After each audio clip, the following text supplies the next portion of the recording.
We are live streaming in 3, 2, 1, action. Good evening. Welcome to the Hendrick Hudson School Board of Education 2023 Candidates Forum. My name is Janine Eichenholz, and I am a co-chair of the HUD PTA Advocacy Committee, a standing committee of the 4 PTA units of the Hendrick Hudson School District. I'm joined here tonight by my fellow advocacy co-chairs. Chrissy Jackie is our special education PTA representative. Lisa Anderson represents the high school PTSA, and Jess Burbeck represents the elementary school PTA. I represent the middle school PTA. Our PTAs are independent, non-political organizations, and it is our pleasure to be hosting tonight's event. This year, we have 5 candidates running for 2 open trustee positions on our Board of Education.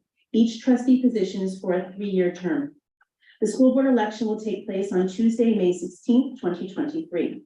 Voting will be held in person at the Frank G. Lindsay School behind the high school at 57 Trolley Road in Montrose. Voting hours are from 7 a.m. to 9 p.m. If you are registered to vote in the general election and have voted in the last 4 years, you are registered and able to vote in the school district election. If you wish to register only for the school district election, you can do so in person at the school district administration building up to 5 days prior to the election. Absentee ballots may be requested ahead of time. You may apply in person at the school district administration building for an absentee ballot. If you want the absentee ballot mailed to you, you must apply by next Tuesday, May 9th, 1 week from today.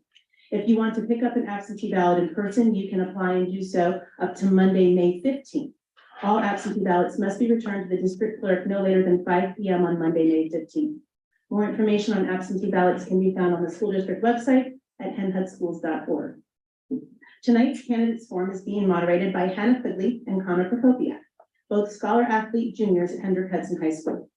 Hannah runs both cross country and track for Hen Hud, as well as being a player and mentor on our unified basketball and modified track teams. She's a member of numerous clubs at schools and served as an officer in several.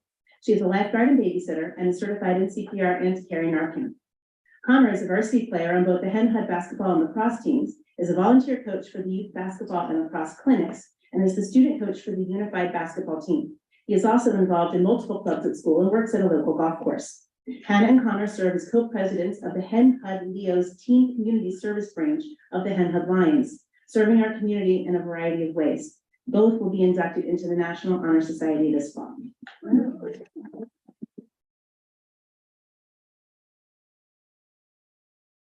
Our use of students as moderators was approved by our acting superintendent and the high school's acting principal, and these students were recommended to us by the advisor for the peer leadership program, of which they are both members. We are excited to be promoting both pillars 1 and 2 of our district strategic plan, student engagement and real world experiences, by inviting our students to participate in this incredibly important event. And we are proud of each of them and their accomplishments thus far in their Hen Hud careers. We thank them very much for giving up their time, especially during AP exam week, to be with us tonight. The advocacy committee received 94 questions from 21 individuals. For reference, last year we got 34 questions from 13.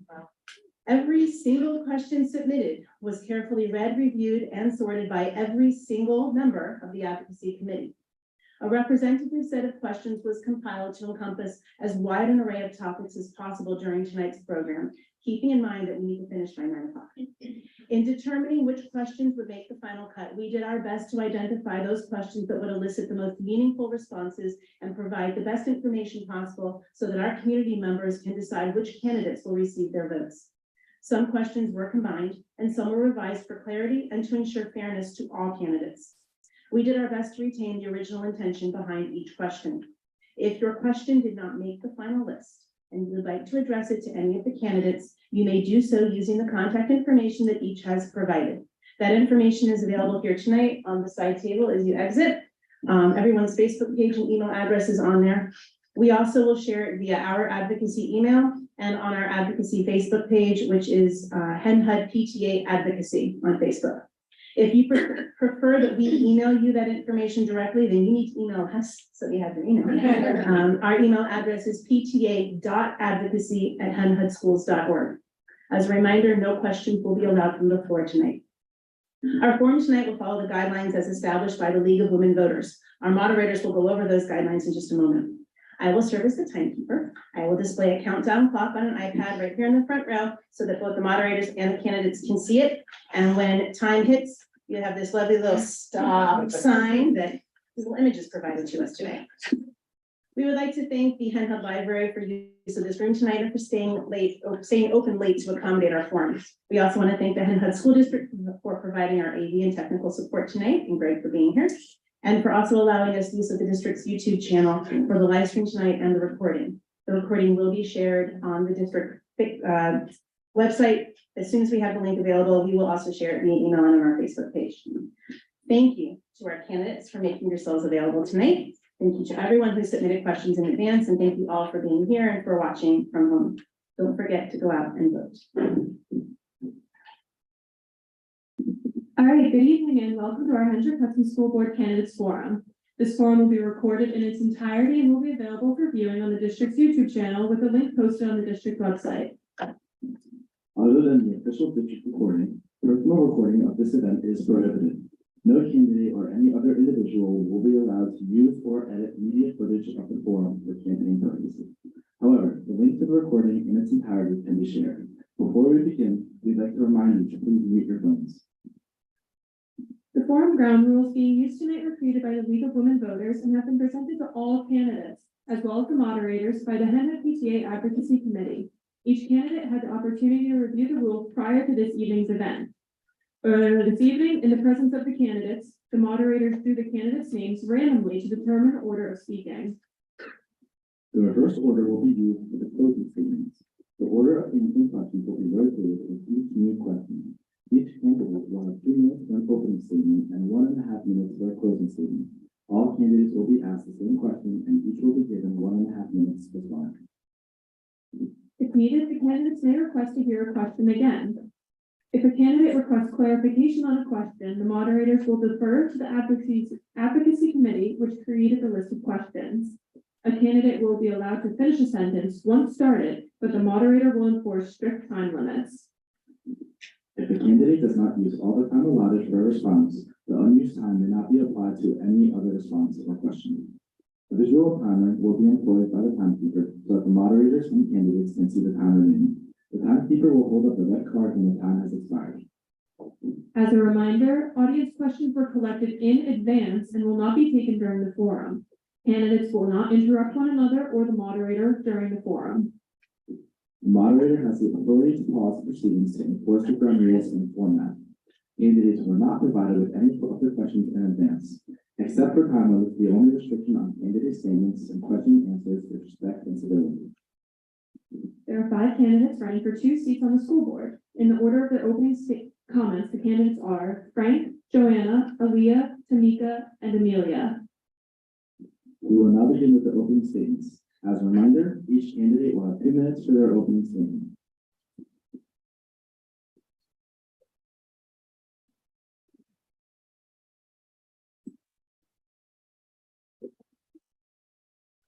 Hello, my name is Frank Dominguez, and I'm running to serve the community on the Board of Education. Just a quick background on my involvement in the school district and why I'm so deeply invested in the success of it. I'm a father of 3 boys, aged 6, 4, and 2 years old. My oldest is a first grader in our district, and my middle child was just lucky enough to be accepted into the UPK program in district for next year. When my wife and I moved here, not only did we fall in love with the area, we fell in love with the schools. Since our children were not old enough yet to attend school, I was unaware of the details to what was going on with the school district. It wasn't until the neighbor alerted me of the potential elementary school realignment that I started to pay attention to the board meetings. Being involved in the labor movement, naturally, I felt an urge to get involved and help where I could. But because of COVID and the former board's protocols, it was very tough to get involved at that time. Over the last 2+ years, I have watched the district become unsettled and divided, and I know now is my time to call to action. I have developed a platform that I feel resembles the community. I believe I can help this community get to a place where we have never been before by achieving academic excellence, embracing and fostering meaningful equity initiatives, making sure the district is being financially responsible, pursuing new and updated safety programs to protect our children and teachers, supporting our sports, music, and arts programs so they continue to flourish and create well-rounded students. And finally, by helping everyone feel a sense of community and giving them a real seat at the table. Many of you have seen my signs and my focus on my ACE campaign, accountability, community, and excellence. They are not only pillars to my platform, but should be the guiding principles in all the decisions that we make in this district. I hope today's questions allow me to further explain my campaign, and thank you for allowing us the time to do so. Thank you.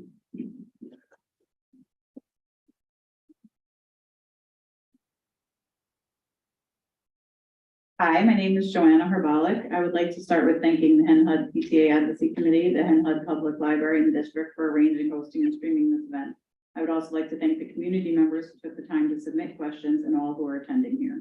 I've lived in the district for 36 years. My husband and I are both graduates of Hen HUD. We have 4 children. Our oldest 2 boys have both graduated from Hen HUD, and our 3rd son is graduating this year. Our daughter is currently in 8th grade and will be moving on to the high school in September. My husband and I decided years ago to stay here and raise our family. This district has so much to offer. Throughout the years, I have served on many committees, volunteered at numerous events, was a class parent many times, and ran the Hen HUD Football Parent Club for many years. My personal experiences from all 4 children, I believe, will help me serve this community as a BOE trustee.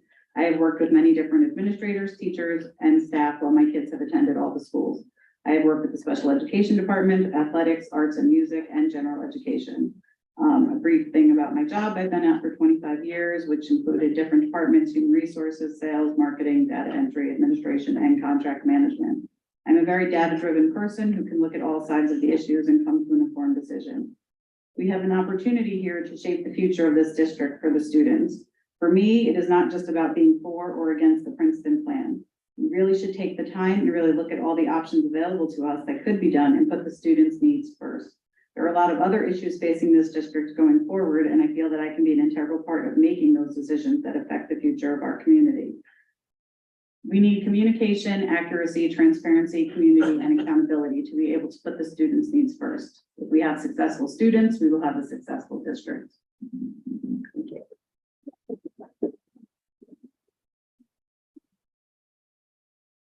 My name is Olivia Varela. I hail from a diverse pocket of New York City, where I was raised in subsidized housing, the granddaughter of first-generation immigrants. Coming from hardworking blue-collar stock, the importance of academic achievement was strongly emphasized in my household as the path to success. And my parents worked extremely hard to give my brother and I the best education they could. Their efforts paid off, and I graduated from Kenyon College with a BA in English. When eventually searching for a community in which to put down roots and raise my own family, I was immediately drawn to our district for its diversity, location, and excellent schools. But what sold me was our robust offerings.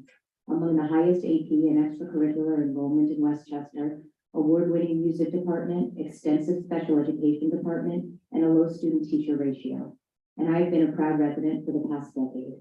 I have 2 children in our district, a precocious 5th grader, Katie, and a rambunctious kindergartner, Lucas. My passion and dedication and commitment to our district have manifested into an array of community involvement, including serving as corresponding secretary for the PTA and a 2-time class parent. Whether it's participating in the bake sale or assisting with school fairs, I am ever moved by this wonderful community of sailors to lead wherever I am able. As a top performing realtor in our area, my greatest strengths lie in fostering open and meaningful communication, finding innovative solutions to complex problems, and getting to the why through listening and empathy. Having worked with hundreds of buyers, I've come to understand what attracts families to particular school districts, and as a BOE trustee can use that as an asset to our own. Communication is my forte, and I believe the hallmark of strong leadership. Transparency fosters trust and is a cornerstone of my professional and personal success. I'm never afraid to ask the tough questions and demand accountability. At the end of the day, I care about people, family, friends, and neighbors. My passion lies in the service to the community and to our children in whatever capacity I am needed. I seek to bring my unique skill set and passion to our board of trustees to improve our district and raise the education All right, bar. that's all we have time for. Thank you.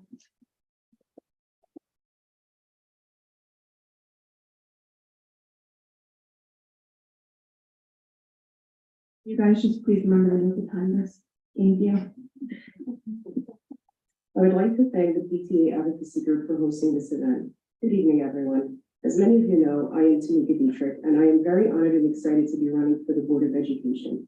I moved to Buchanan in 2011 with my husband, and from the moment we unpacked, I knew I was home and wanted to be a part of this beautiful and diverse community. Like any mom, I want the best for my son, and it was a priority to raise him in an environment that allows him to grow and flourish. I love the sense of community here and felt at home right away, and knew we had found our forever place. My volunteerism comes from a deep sense of community, which has guided me throughout my life. A strong community comes together to support each other and take care of each other. We work together to improve the community, and we can rise as one. Some of my school involvement includes being chair of the recent Scholastic Book Fair, DB, working on the nominating committee for the executive slate, and being an active member of the PTA, volunteering in various capacities throughout the year. I have also volunteered as a class mom every year, having to plan and coordinate events for the kids and teachers, and is something I truly enjoy. As a professional, I oversee a team, and we work together to accomplish our client's vision.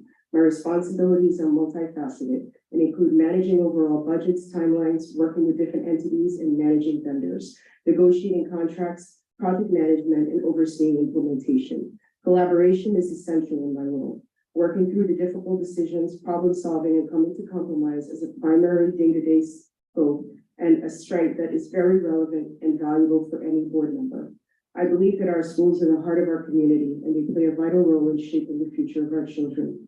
As a board member, I will work tirelessly to ensure that our schools are safe, inclusive, and provide the resources and support that our students need to thrive through their years until the time they are headed into the world.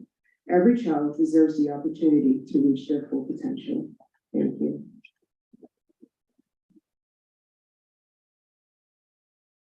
Good evening, all. First, I would like to thank the Hen Hud PTA Advocacy Committee for hosting this forum, our student moderators, Connor and Hannah, for asking questions, and to the hardworking staff at the Hen Hud Free Library for letting us use the facility.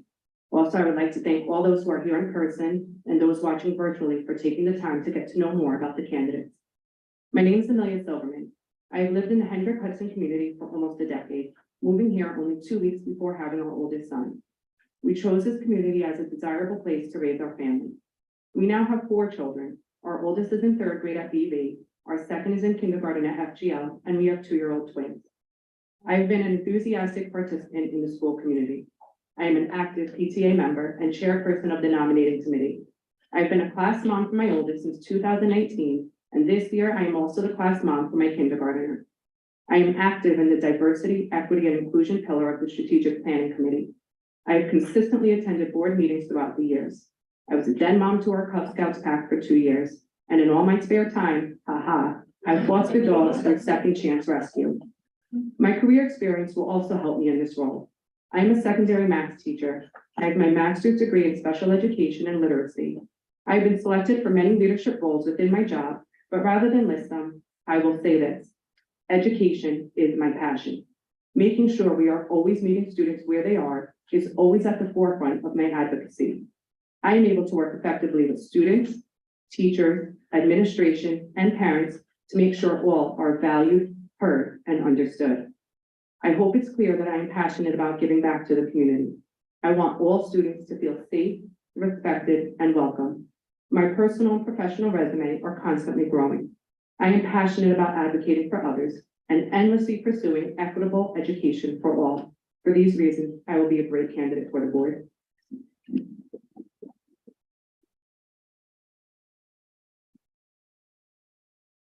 All right, at this time, I will ask a series of questions that are compiled by the PTA Advocacy Committee. Each candidate will have 1 minute and 30 seconds to respond. Okay, our first question is, one of the pillars of our strategic plan is real-world experiences. What experiences do you have that have prepared you to become a Board of Ed trustee, and how will you enhance the diversity of stakeholder viewpoints? And the first question will begin with Joanne. Okay. So, real world experiences, as I had said in my opening and on my Facebook page, for my job, I obviously have human resources, contract management, working with people, sales, which is a lot of personal experiences.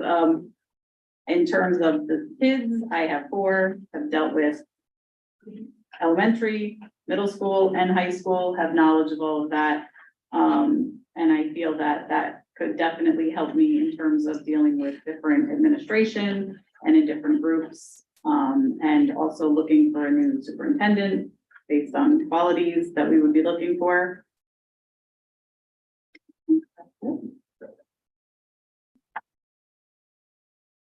Thank you for your response. Next up, we have Aaliyah. I'm ready to sit down. You gotta give you an extra 30 seconds there. There we go. Okay.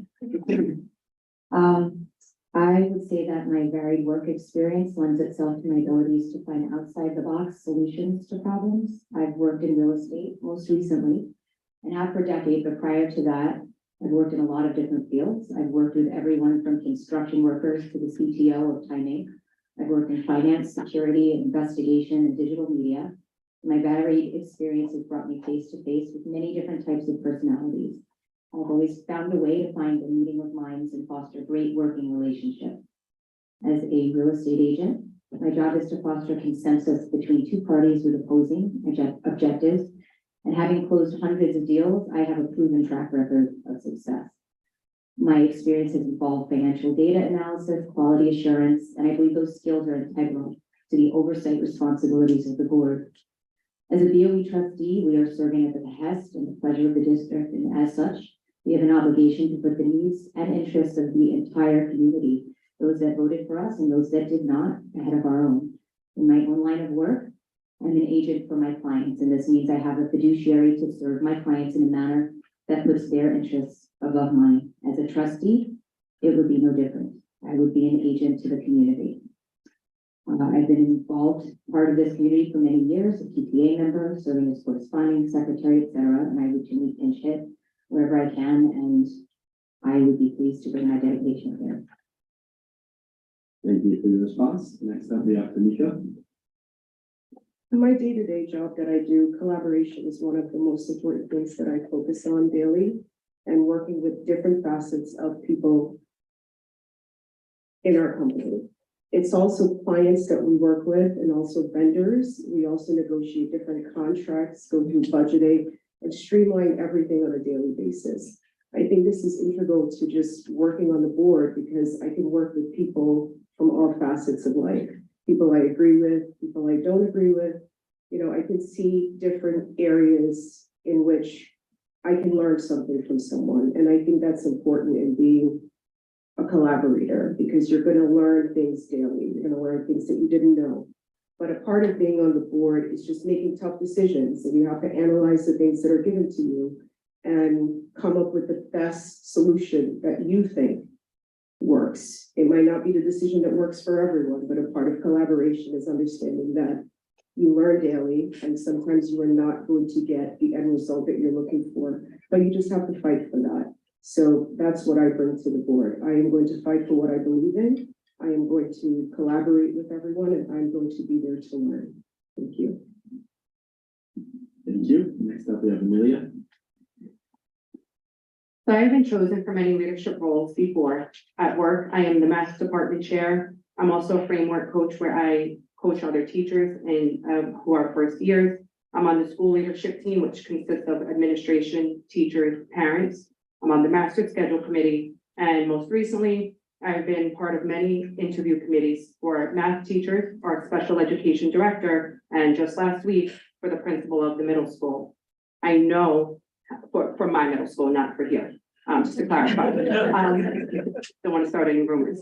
I know how to identify people who can be a strong leader for our community. I know how to work with a variety of people. Again, I also know how to work with people who I don't always agree with on everything, but we always have the same common goal, which is our children, our students, and what is best for them. And thank you. Thank you. Next, we have Frank.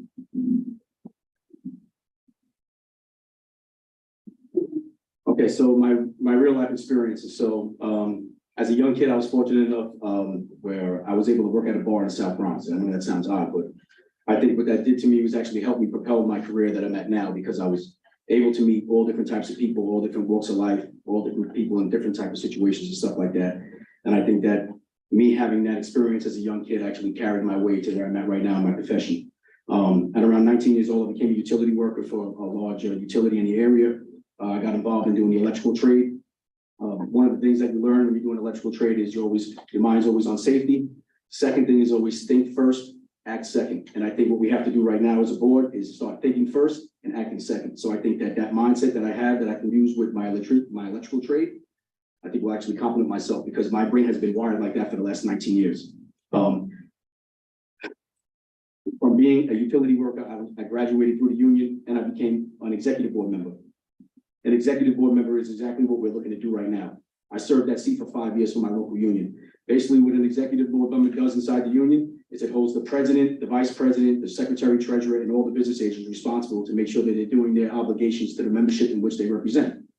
Exactly what I'm trying to do right here for the community right now. I served that seat for 5 years, and then with my peers, then I became a business agent. As a business agent, I served my peers. I know CBAs. I have learned common ground. I'm sorry. Thank you for all your responses. Next question we have is, what do you see as the most important challenges the district will face in the next 3 years? And we'll start with Lynn. I believe that one of the greatest challenges that we'll face is really raising the bar in terms of academic achievement. You know, we're all focused on the great banding model, but I believe in short order it will be in the rearview window, mirror, sorry. And we have to move forward and we have to think about what we want to be as a district, how we want to distinguish ourselves, how we're going to attract families into our district. We have dwindling pilots, we have a cessation fund that's set to expire, and it's really important that we raise the bar because it is going to be financially burdensome and it's going to take a toll on our children if we don't act responsibly now, if we don't streamline finances and stretch our dollar to the greatest benefit of all children in the district. When I moved here, our schools were 7, 8, and 9 on great schools, and now they're currently in the elementary schools are 3, 3, and 6. Test scores are not everything, but they are a symptom of something larger, and we need to get to the bottom of that and figure out what's going on there. I think we need better oversight and management of budget, of administration, of everything that's going on, soup to nuts. And that's what I intended to bring to the table as a board member. Thank you. I'm sorry, can you guys repeat that question one more time? Yeah, of course. What do you see as the most important challenges the district will face in the next 3 years? Thank you. All right, moving on to the next. Thank you, and then Tamika. I think one of our biggest challenges we're going to have as a district is looking for the next superintendent. That person is going to be working for our district to just carry us to excellence. They need to be a visionary person who is multi-skilled, committed, communicative, and ambitious. And they must have experience and passion for DEIB. They have to take our community into the next chapter of our lives here. We have to work through our curriculum, make new policies, and that superintendent is going to be a critical role in how we move forward as a district. So it is imperative for us that we find the right person for this district. Thank you. Next up is Amelia. So I have a list of a few issues that I had been thinking about that we're facing within our district.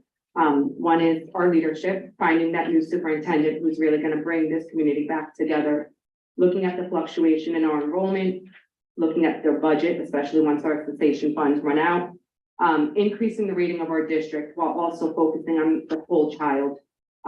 Also looking at the schools, what physical repairs need to be made. Do we need to look at closing the school, building upon another one? I think that's something that we are going to have to discuss, and making sure that we have full transparency, that we all have the same data to make the right decision for our district. Next up is Frank. So some of the challenges that just came off the top of my head. So obviously the first one would be superintendent, right? I think we need to find somebody who resembles the community, who understands what it is exactly what we're going through right now. We're in a very unique situation as a district, and we need to make sure that the person that we bring in understands not only just has an academic degree, but also understands something with finances to try to help us achieve this whole, right? So my second thing would be finances. We need to try to find a way to keep our finances in order. We need to really start pushing on the state to try to help us out. I think that a lot of people lose sight of all the retirees that live in this town. The retirees have a voice too, even though they don't have children in the school district. We should be doing everything that we can to make sure that these people who work at Indian Point and all these places in this area are not forced to move out. The third thing, just trying to get the community back on the same page. We've had so many things that have been going on in the community. You really feel that divide, especially when you're in the room at the board meetings, and it's very unfortunate. It'd be nice to try to get everybody back on the same page. It's gonna take a lot of work from everybody, not just the board members. The fourth thing would be to try and continue to push our district for excellence. I keep talking about academic excellence. I'm not an academic scholar, but I'm sure if I'm involved in a group of people who are trying to push the administration to make sure that things are going back on the right track, getting people accustomed to what they used to in the district. My fifth thing would be the strategic plan. I did some research on the strategic plan, right? The strategic plan right now hasn't been totally implemented. We have a new superintendent involved. I think there's some tweaks that need to be done, and I'm hoping that the new superintendent will try to work with us in order to try to get up and going. Thank you. Next up is Joanna. Okay, as everyone else has said here, the new superintendent is very important going forward. Someone that has a vision, that has good communication skills, build relationships well, has financial background so that they can help with the budgets and the cessation fund and these things that are happening. Another important challenge I think we're going to have is student needs, the enrollment numbers, I think we need to get back to talking to the students and the teachers regarding what the needs of the students are in terms of programs and academics, and make sure that we're offering these students, whether it's college-based or technical-based or anything, they need to be able to get what they need, to be able to graduate and succeed in life. The third thing is really becoming a community again. As I've stated before, I've been here a long time. This community has given a lot to my family, and nowadays it's a little different. You can see the animosity in the rooms at the board meeting, as Frank said. So I would like to see that. I've seen it come together for other issues, and it's a wonderful thing when everyone can come together and work together. And I would love to see that back in this community again. And also tax issues and decommissioning Indian Point with the BV is also a major issue coming up. All right, thank you for all your responses. Our next question will be, what methods will you use to elicit information from all the stakeholders, and what are the factors on which you will base your decisions? And the first person to answer this will be Kamika.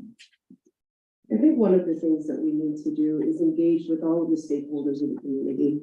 Basically, the people who don't have kids in it, the people who don't have kids who have moved on in the district who are still here, our seniors, our families. We need to get more participation in everything that is done in this district, either by doing mailers that are sent out frequently so that people can participate in meetings at the board meetings, the forums. And I also think we need to do better with approaching and doing documentation and translating it for our non-English speaking families that live here. We have a huge family group here that we are not communicating with. And as a district, we need to do our best to reach those people, listen to them, because that's one of the biggest things that everyone in this district is just saying. We just want someone to listen to us, right? So we have to do better in communicating, listening, analyzing what is being said, and making the best decisions we can that we feel in our heart is right for all of the kids in this district. So that's one of the things I would do. The other thing I think that the board members need to also do is start a scorecard, right? Send it out and have the community give input on what we think needs to change, what things we want to see done, what changes we want to see made. And I think that would be a great way to also start dialogue with our community and get the best input going forward. Thank you. Next up is Amelia. Can you repeat the question one more time? What methods will you use to elicit information from all stakeholders, and what are the factors on which you will base your decision? So I definitely think that we need to improve our communication. I would love to see newsletters go out quarterly, not just to parents, but to all members of our district. And then maybe we could do mailers, emails, robocalls. Definitely, one thing I have been fighting for in the DEI pillar is that it's multilingual, so that we can, again, reach everyone. And a big thing that I've been wanting to take from my own personal career job is they have a community outreach. They have a family resource center. And I think that would be really important here to have a place where community members can go to get advice but to also maybe offer up things that they might need help with, or things that they are struggling with. And I think that would be really important. And how would I determine what is? I guess we would have to listen to what the people want, and as a board, to determine what are the actual needs that are affecting the students and the district, and make sure that it's not personal needs that we are looking at. Next up, we have Frank.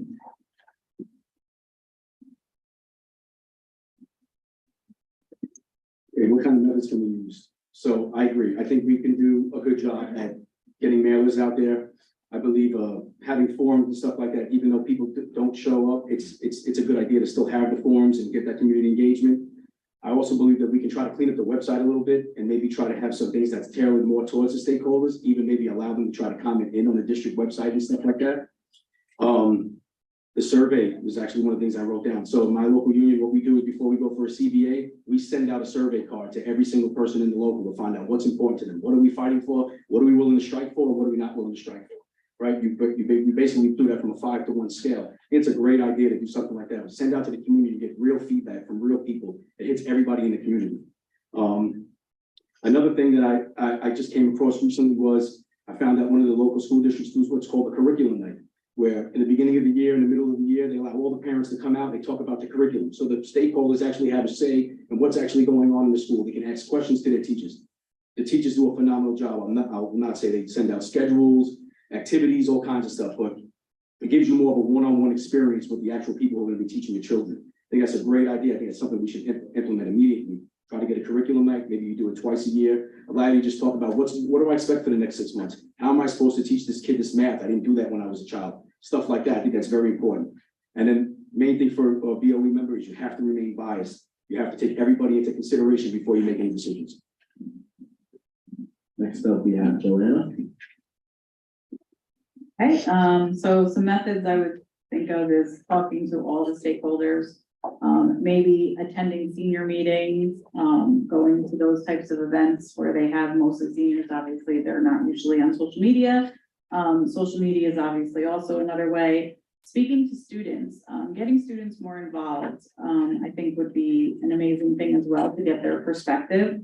I actually just read an article this morning that there is a student running for the Board of Education trustee spot, which is an interesting thing, I thought. Teachers, administration, seeing what their needs are, making sure that we're hearing everyone's voice. Mailers are also a good idea. Going back to some meet and greets. There was a bunch of those I remember happening, and then I haven't seen any for a while. So I see getting back to that. Surveys on what people need and what they think, how we're doing, going to PTA meetings, and then the factors to make my decisions would be listening to what everybody has to say and the students' needs, and also being financially responsible to the stakeholders and keeping it within budgets. Next up, we have Leah. I think we definitely need more community engagement. There are best practices for BOE members. And there are obligations from the state. And I think we have to go a little bit above and beyond and really engage the stakeholders in all decisions. Surveys, to Frank's point, I think are important. I think that there needs to be more transparency in terms of decisions that are made. No more decisions in the cover of night, 4-hour board meetings with the meat of the matter being discussed 2 hours in, doesn't really lend itself to transparency. And getting accurate data out to the community is extremely important. We're in contentious, divided times, as we pointed out, and it's important that we find general consensus and get all of us on the same page in order to heal and mend the divide. I would love to see more, we came together as a community, and there's a lot of actual great things about Princeton Plan in terms of that. I've met some amazing people. I want to see more of that. I want to see more One Hand Hut. I want to see more community events that bring all of us together. I want to maintain one PTA. I think it's important for the social fabric of our community, and I think it's important to have more belly-to-belly time with everybody. I've seen our fields, and we have the space to do it. We just need the will and the organization. Thank you for your responses. Next question is, in what areas do you think the Hendrick Hudson School District excels, and in what areas can we improve? And we're going to start with Amelia. So the main reason why I moved here, was I thought we excelled in education. I thought that, again, we had a lot of robust, different programs that are available for students. And with the second part, I'm sorry, what areas to improve in? What areas we can improve in? Areas that we can improve in, I think we still need to look at a curricula that is acceptable for all of our students, something that is, you know, multilingual, something that is multi-leveled, and something that is going to help us really reach the students where they are after COVID. There is a educational gap, so we need to make sure that we're really looking at the students, what curricula we are using, and how we can improve those categories. All right, next we have Frank.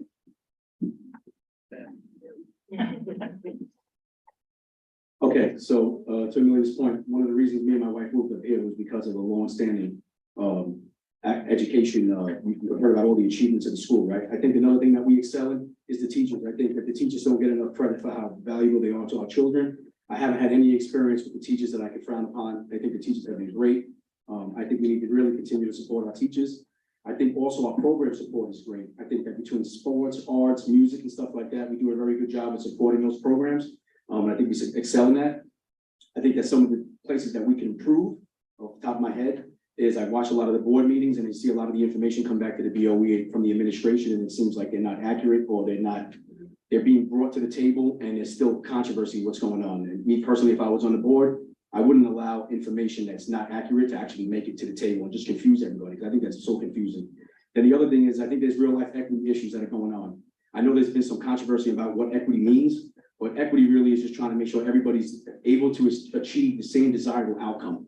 And I think we've had some issues with that in the past. And I think right now we're working towards it. We have I think it's our pillar 4 or 3 that's towards equity and stuff like that. So I'd like to try to get involved in that, really try to push that initiative. I think that we can definitely do that, but it definitely needs some improvement. And it's really nice when you look at it on paper, but you need to have boots on the ground, and people really need to be pushing it in order for it to work. We can talk about it all day. It's great and it sounds great, but equity is a big issue, and you really need to be involved in it. Next is Joanna.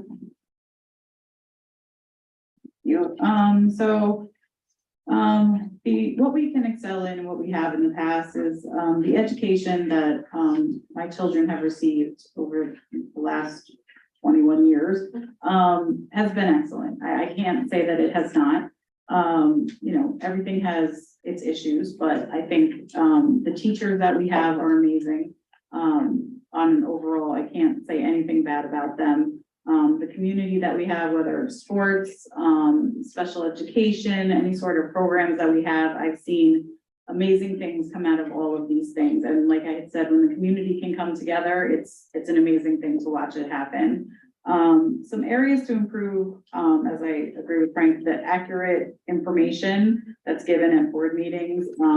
I sat through one board meeting and the stuff that was on the board docs did not match what was being shown on the screen, so it was very difficult to follow along. Accurate information, timely information, making sure that we have this information before the board meeting, so we can honestly have a conversation in the executive session of what we're going to talk about. Communication, obviously, is still a big issue, transparency, and putting together a strategic plan and really working on it to meet all of the criteria that needs to happen. Next is Olivia. So, as I alluded to in my opening, one of the things that drew me to this district were the robust offerings that we have.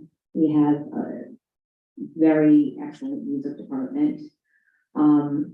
Things that can be improved is the organization of the district, administrative level, accountability.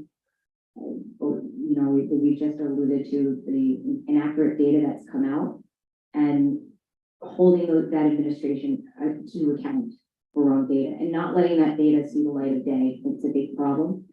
The fact that we do have an amazing music program, and you know, I went to my daughter's winter concert to find out that they had rehearsed only a couple of times, and one was in gym with an actual gym class going on. It's a little disturbing, and it just speaks to a level of disorganization with which we've implemented a reorg, and it's a little concerning because our kids came out of COVID with enough disruption, And we've disrupted them even further by not ensuring that we put into a program that was going to be a massive disruption and make sure that it was as perfect as it could be, as organized as it could be. Teachers having to move themselves, it creates embitterment and it causes them to feel disengaged and want to leave. We don't want to lose talent that way or abuse our staff. So there's a lot that's of concern. Next is Tamika. I think our arts and music program is great in this district, as well as the peer leadership program that's in the high school. I think those are excellent things for the district, and I think they get utilized a lot by our students. One of the things that stands out to me that this district needs to work on is just our declining test scores overall. And for me, that's the ELA curriculum that's being used, that for a large portion of the district and our students, including our special needs and our English learners, is proven to not work for them, okay? So I know that they are going to be rolling out a new test pilot for this next year, and I'm happy about that, but I think that's paramount to everything that happens in the district after that.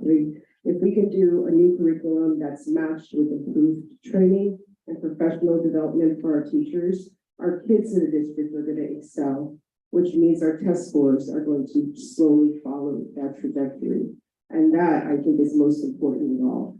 The other thing I would also talk about is just the communication that comes out of the district that gets sent to everyone. Again, I will ask that they translate everything into everyone's native language so that people can understand what is being sent out to them. Everything going out in English does not mean that everybody understands it. And a community that is engaged can give you feedback better when they know what is happening. Thank you. All right, thank you. Our next question is, there is currently discussion within the district of where our resources need to go. For example, making changes to the arts and music programs, expanding our UPK program, and potentially only offering certain AP classes every other year at the high school. How do you propose we prioritize our educational offerings at all levels, taking into consideration our budgetary constraints? And we're starting with Frank. One more time. Okay,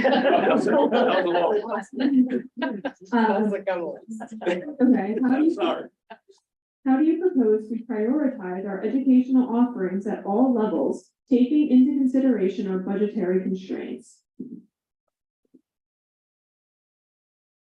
Want the explanation, it was an introduction and the question followed, so Yeah, they can read you- the question, you want the whole thing? Yeah, that'd be great.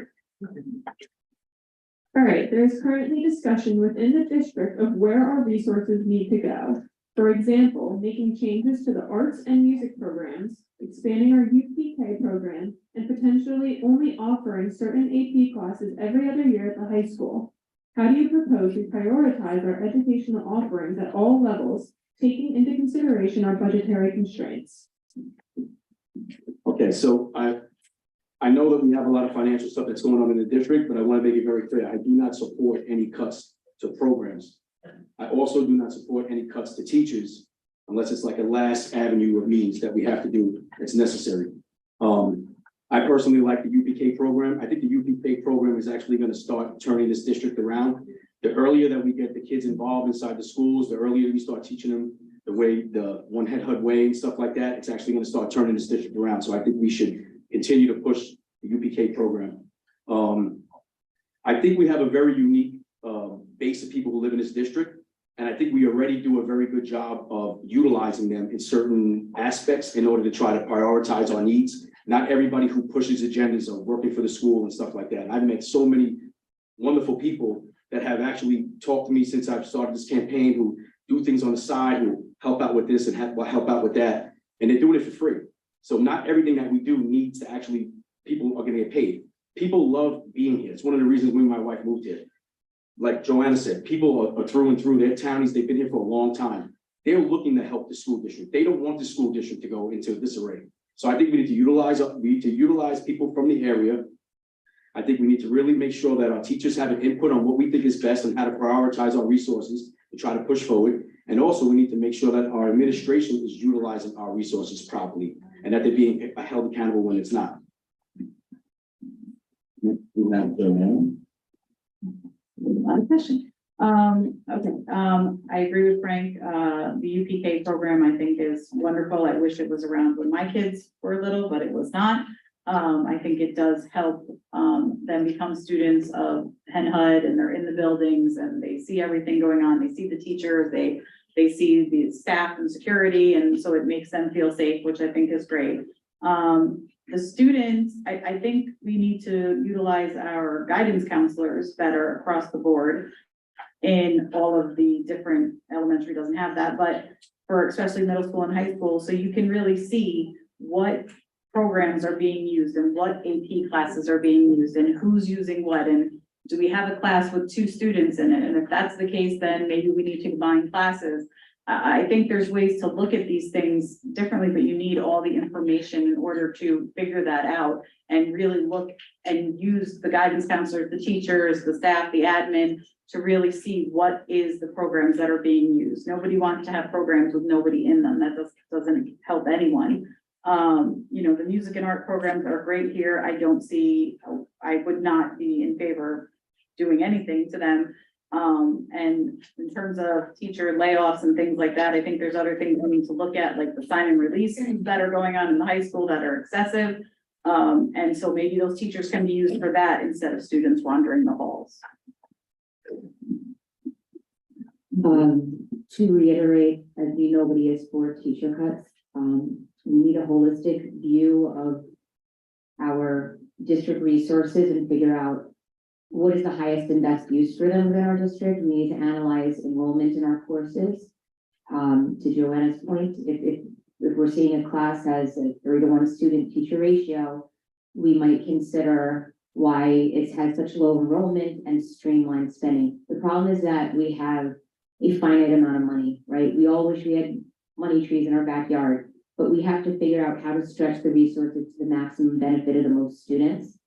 And we have to perhaps consider courses that are going to attract more students, that are going to be more attractive from a college preparatory and college admission standpoint, let's say, that more children would be interested in enrolling in. You know, again, nobody wants teacher cuts, but we also have to look at enrollment data, and if we see that there's been a decline of 20% in the student body, or 30% in the student body, and there's a 20% increase in staff, every single business undergoes a reorganization. That's a necessary evil and nobody likes it. But when we streamline resources, it's to the benefit of our children, and we're able to offer more in the long run, more that's attractive and beneficial. Next, we have Talita.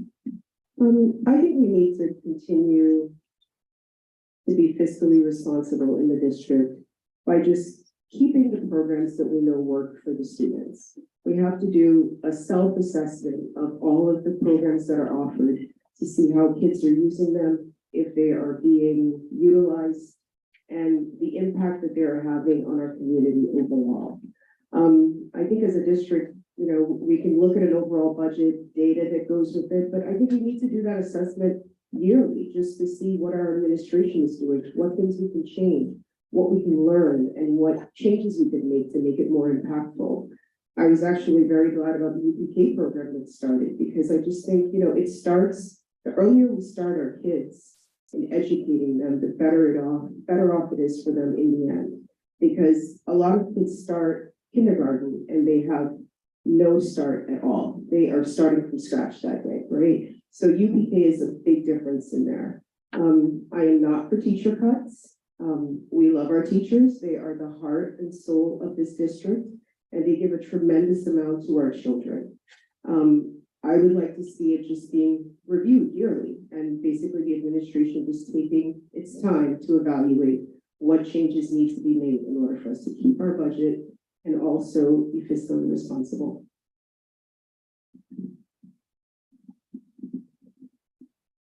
So this is a really big question. So I think the most important thing we have to do is to make sure that our programs mirror what the students want. We need to ask them what they want.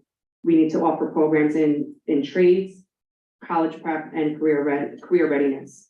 I would love to expand our science, technology, engineering, arts, music, math in both the secondary and the elementary. And I think the UPK program is absolutely amazing. I would not want to cut any of those.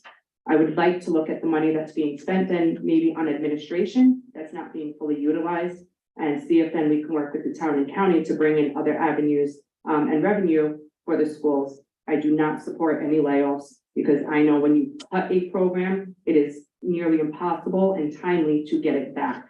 So I would not be in favor of any cuts. I would be in favor of looking to expand and seeing how we can look at the money that we have and budget accordingly for the student needs and the student wants. Thank you for the responses. The next question we have is, what factors would you consider when examining the need for budgetary cuts? What would your decision-making process include when making such decisions?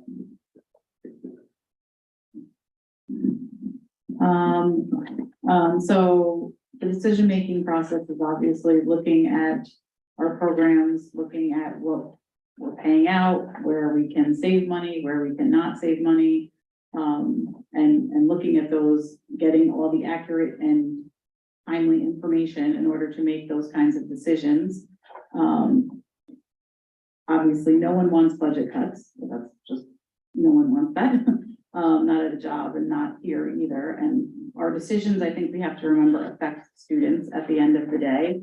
And so cutting programs, I don't think that's an option. We need to look at what the students are utilizing, what they aren't utilizing, and putting them together maybe, or having a merged class so that they still have both. In terms of other cuts, it's tough to, look at what other cuts we can make.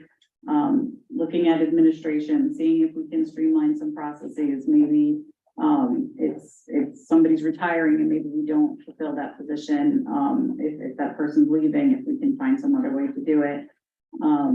But overall, no one wants cuts, but I think hard decisions will have to be made, and hopefully we have the right information to make them.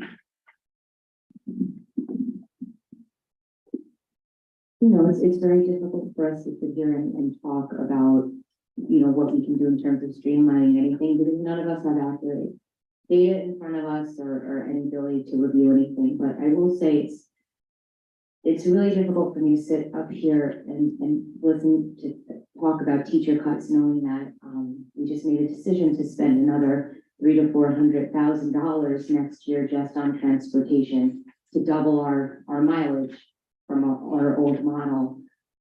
It's a bitter pill to swallow, because that information never really was made public. And again, it's another thing that was discussed 2 hours in a 4-hour meeting. And yet there is no transparency on that. There's no meaningful community input, because nobody had a chance to review that, weigh in and say, hey, wait a minute, why are we spending that kind of money? Maybe we could use that towards programs and towards and to keeping staff and to increasing offerings for our kids. Maybe there is a better use for that. Maybe we can fix things in some other model that saves that kind of money. These are very important conversations that we need to be having, instead of sitting up here and talking about cuts, knowing about decisions that were made in the dead of night with no transparency. I'm sorry, thank you.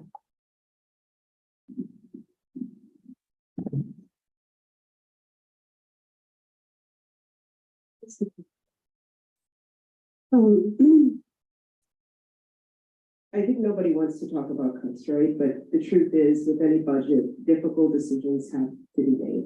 And I think as a part of being a board member, you're going to be faced with a lot of those hard decisions, right? We have a 2% tax cap that we cannot for New York State, so we have to take that into consideration. We have to take into consideration the programs we're offering and what kids are using. And then we have to analyze everything that's given to us. Unfortunately, I feel like, the last couple of budgets that we've received, the numbers are all over the place. So for me, I don't want to say what I want to cut. I need to do a deep dive to actually understand and see all the underlying backup and data that goes with it before I could suggest anything being cut. Because for me, I love to get everything. I like to get input from all of the experienced people that know and have that information. And then I like to analyze it for myself and make the best decision that I think I can make for the district and for our kids. So I am not for cuts, but I'm also fiscally responsible, and I will review everything that's presented to me and make the best decision that I can.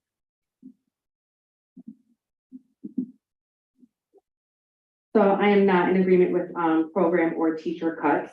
But I think that we have other avenues that we can look for some budget cuts. And that would be, again, evaluating our expenditures, looking at our administration costs, and maybe having to reduce some outside consultant expenditures. I think then we can look for grants that we can write in for some of the things that we are looking for, maybe look for some bonds when we're looking at school repairs. I think we need to start looking at how we can ask for help and then looking for the avenues on where we can get that money. Working with the town and county to bring in some industry to help reduce the loss of funds from our pilot. Because again, we do have to be fiscally responsible, but I also want to make sure that we are not cutting something that is taking away from our district that people are going to be looking for when they're moving. Thank you. Thank you for all your responses. My next question is, please discuss.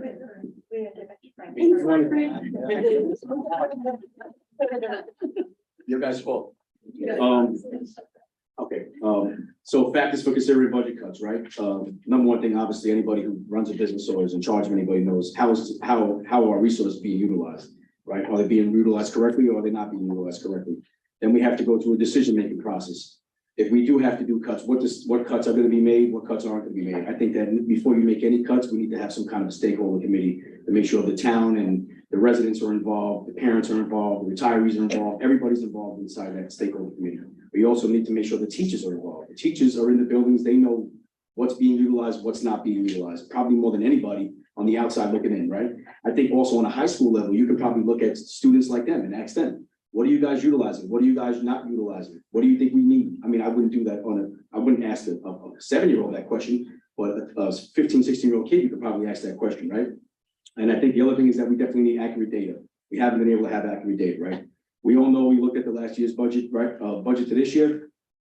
The budget stayed pretty the same because we got a 53% increase in state aid. We're not going to get that every year. So these conversations are real. They need to take place. I think the thing that bothers me the most is a lot of these conversations took place already. I think the board that stepped in, or the last board, they got put in such a rough spot. Indian Point's, we've known that Indian Point's been closed for a little while now. We're having these discussions now in 2023. So these discussions are real. Again, I don't support any cuts, but I'm a realist. All right, now we're moving on. Okay, please discuss how you view equity and equality and the role of each in our schools.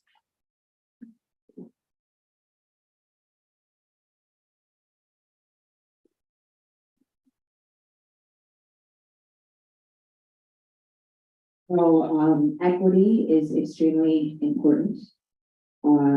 Especially at a time when our school district is as divided as it is, we definitely need initiatives that will genuinely foster those noble tenets of diversity, equity, and inclusion. Having said that, we do have to be careful because we are in a particularly delicate spot right now. We're extremely divided, and we've seen what has happened to our neighbors in Lakeland and Yorktown and Carmel. I don't think that a politically polarizing, activism-driven, ideological, and controversial praxis of a legal philosophy based in the premise that every institution in American life is irrevocably racist, rooted in white supremacy, and must therefore be torn down and destroyed is the most unifying or effective method of fostering unity and inclusivity. We've seen it tear apart other neighboring districts, and I am speaking of what's known as CRT. It's a hot button issue that we can't avoid. I have many friends who work in the space of DEI and education, and I've come to learn that there are other ways to skin a cat that are not divisive in that manner, and not all professionals in this space support that approach. I support parental rights, I support ideological diversity, and the parents' right to teach their kids as they wish. That schools are a place for fostering social cohesion, integration, learning, tolerance, and not activism.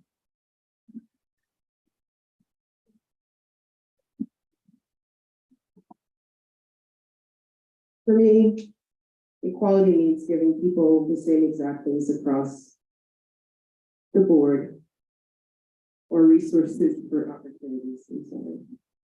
Equity recognizes that each person has different circumstances and allocates the exact resources and opportunities needed to reach an equal outcome. In our schools, we want to recognize that some students will have different challenges, and we need to make sure that we are providing what they need in order for them to succeed. For example, two students in the same class at the same time might be receiving the same instruction and resources. On the surface, that looks like equity. But what it is, if one child is living in between two homes due to divorce, are we not supposed to recognize that that child might need a little bit more in order to get ahead?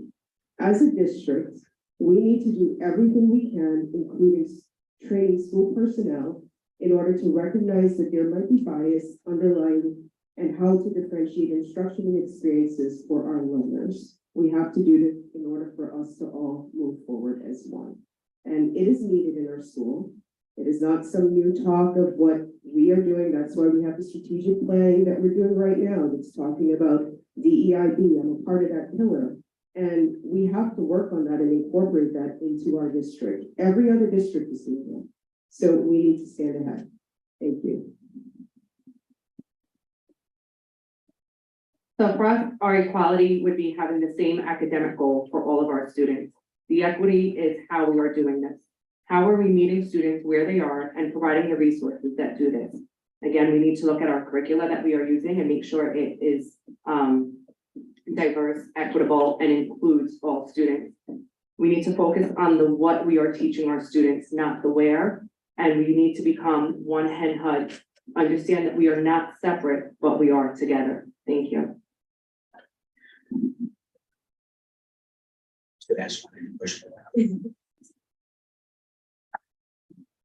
discussed and review equity and equality and the role of each in our schools. Okay, so lucky enough for me, in the utility industry that I'm in and the job that I have now, DEI training has been something I've taken for probably 19 years. It's one of the pillars of the company I'm in, so I have some training in it. So, and I think it'll help me to serve the community if I get on the board. I think there's been a lot of confusion between equity, equality, and inclusion. I think in a lot of the board meetings, people talked about equity, and in all actuality, we're really just talking about equality. Equality is not actually something that helps the students. Like, for instance, if I gave Joanna a pen and she needed a pencil, that's not really equity, that's just equality. She really needs a pencil, right? So there's certain things that we were missing when we were having those conversations. I think equity, in order to get real equity in the schools, you really have to take it a step further, right? So I've spoke about it at some of the board meetings, right? You have to really get involved, and it starts from a grassroots level. So what is the teacher training, right? Are the teachers trained in equity? Are the teachers trained to spot equity deficiencies inside the classroom? Are there any DEI ambassadors inside the school? Are there child DEI ambassadors? Sometimes they, in like the job that I'm at, they have people in the industry that are DEI ambassadors that are noticing DEI inefficiencies, right? What are the goals that we're trying to incorporate? So we, like I said before, it's all nice and pretty on the website, but what are we actually trying to encompass by having a DEI initiative, right? Who's tracking them, right? That's another thing that I think that we should really be looking into, right? I guess I'm out of time. I'm sorry. Okay, so having each student given the same curriculum to be the best student they can be, teaching acceptance, and equality is how the student gets this information. So each student learns differently. Everyone kind of knows that. And so we need teachers to be able to recognize this, especially in elementary school, where they're just starting out. And as far as I know, we don't have a DEI policy at Hen HUD. I think we should start there and then see how to bring Hen HUD to get one of these policies looked at. And I would look forward to working on that if I was on board. And we can look at other districts and see what they have done and then try to learn from their mistakes. And, you know, so we can be one community and students all get the same education. Thank you. The next question is, Diversity, equity, and inclusion are a priority for both New York State and our district as a part of our strategic plan. How do you propose we bring these efforts into our schools, and how can the board support them?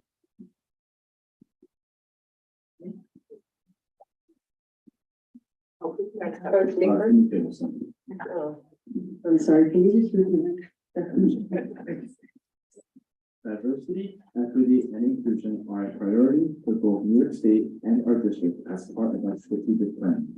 How do you propose we bring these efforts into our schools, and how can the board support them? I think one of the ways that we can bring that into our schools is just with the hiring of our new superintendent that we're gonna be looking for. That person is gonna be creating policy that's gonna be implemented into our curriculum. And we need to make sure that that is included all across the board.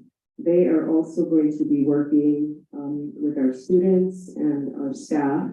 And we just need to make sure that all of that gets incorporated in there. So the superintendent actually is gonna be the visionary person that's going to bring the DEIB into our schools, because the Hemp district is lacking that right now.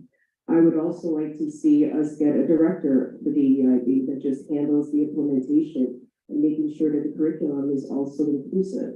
So there's a number of steps we need to take. I'm glad to say that I'm working on Pillar 4 right now in the strategic planning, and I'm a big part of that.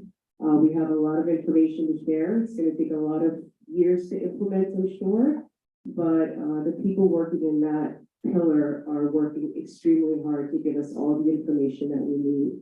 And I hope that our next superintendent takes all that information and data and really just incorporates it into our school overall. Thank you.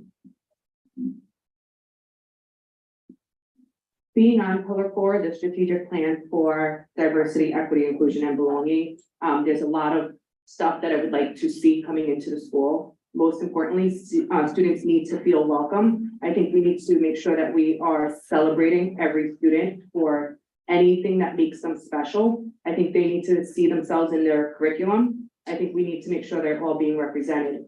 I think everyone needs to have a fair treatment, access to everything, and opportunity for all.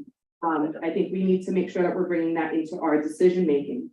A big thing that I love, again, where I work, is the community involvement and the community celebration, having a resource center for families. And a thing that I love is what they have called Saturday Academy. It's something where just families get to come together and celebrate. And each month is a different theme. I think that's something we need to make sure that we are celebrating students, their heritage, their culture, their gender, their ethnicity, anything, their learning styles, their language. I think we need to start celebrating that and making sure that's something that is done within the schools and outside of schools, and really bringing the community together. And also making sure that we are looking at language, maybe bringing in a dual language program, and really making sure that we are communicating everything and celebrating everyone that is in our community.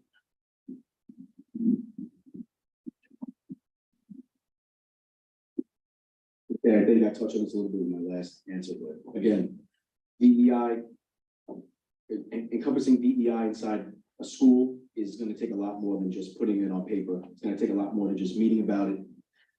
I've spoken to people who have went to some of these DEI meetings and stuff like that, and they basically say it's like a car stuck in the mud. Everybody has great ideas, but nothing really is coming out of them.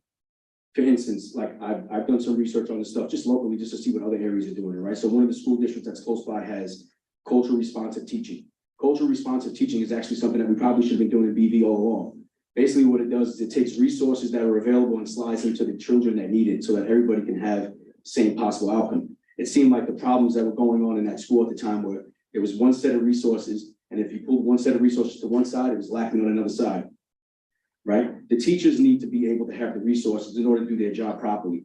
If we're not giving the teachers the resources to do their job properly, there's no way that we can even start with equity. So we talk about that we changed the plan for the elementary school system. Inside that plan, a lot of it has to do with teacher cuts. The more teacher cuts that you have, the less resources that you have for them to do their job properly.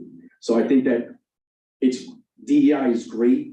I don't think it needs to get that outrageous where some people look at it and are like, wow, can we handle this? It's something that we can definitely handle. It's not like an insane type of a concept, but it needs to be rolled out correctly because everybody interprets it differently. That's why you need the right people on the committee to start when you first start, implement it into the school district.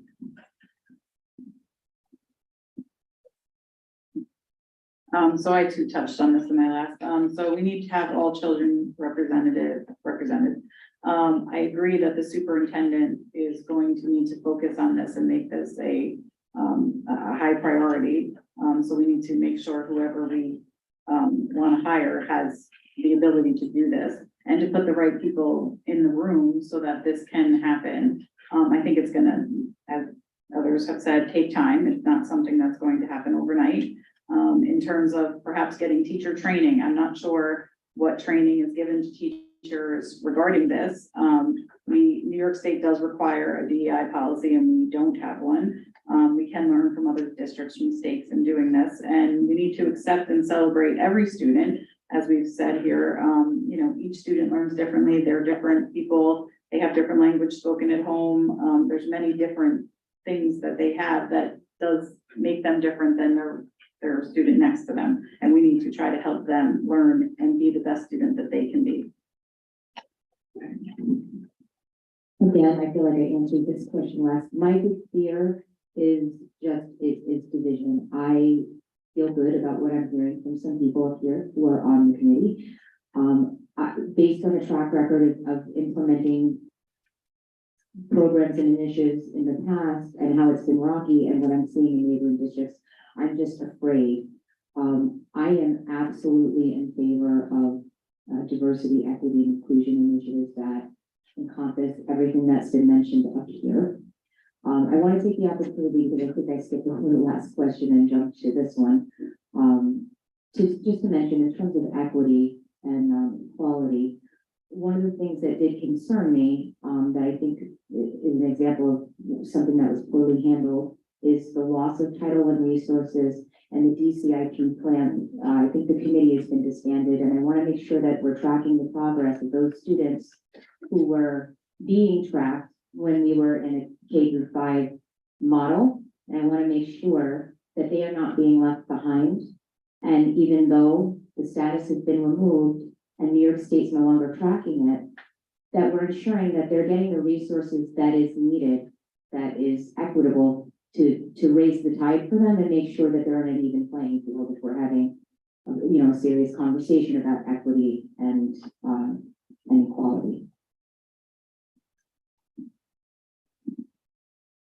All right, thank you.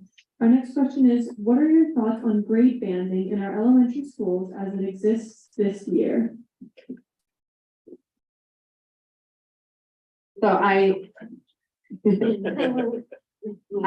have stated that I am pro-Princeton plan or the grade restructuring and the grade banding that we have.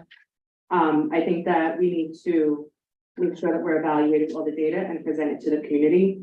I think that it brings a sense of belonging to everyone. No one is being left behind.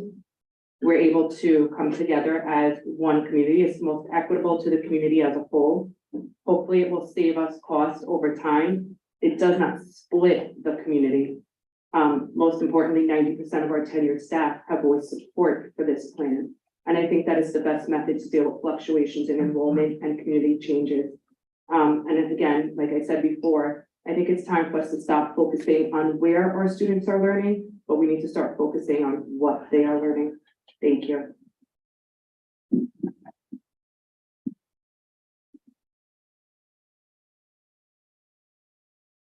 Okay, so great, Ben. So I think all the candidates up here have made their personal feelings known publicly about how they feel about the grade banding model that we came into, right?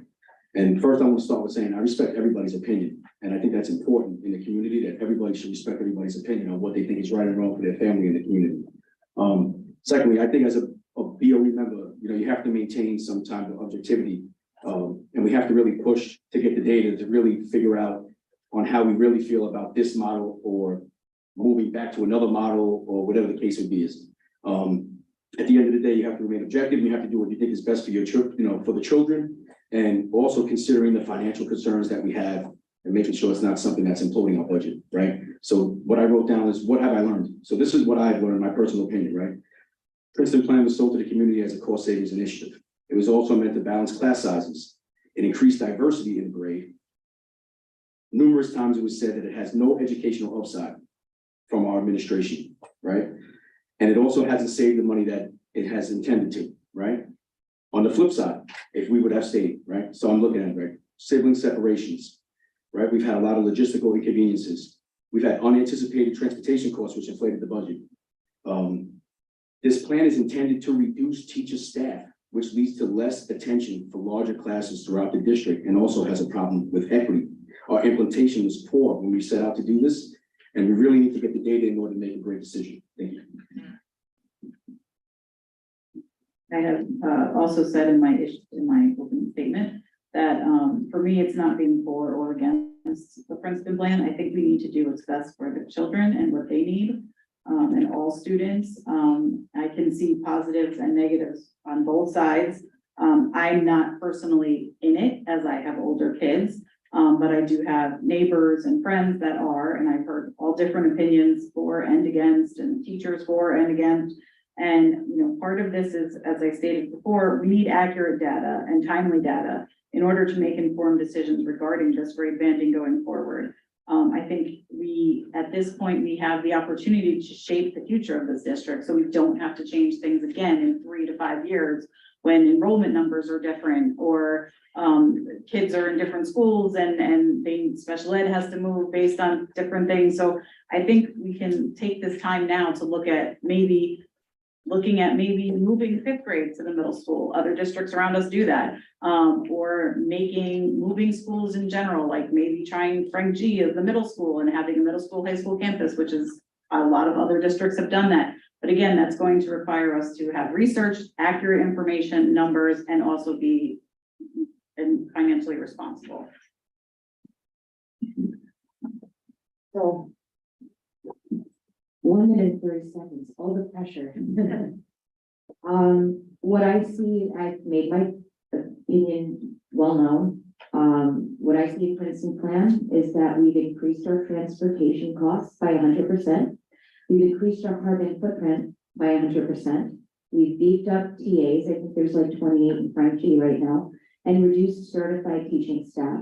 Princeton plan has created inefficiencies that have necessitated extra TAs who used to be able to pinch hit in other, upper grades, and there are different schools now. So beefing up TAs, reducing certified teaching staff is to me akin like hiring a surgeon and getting a nurse. I don't think it's in the children's best interest.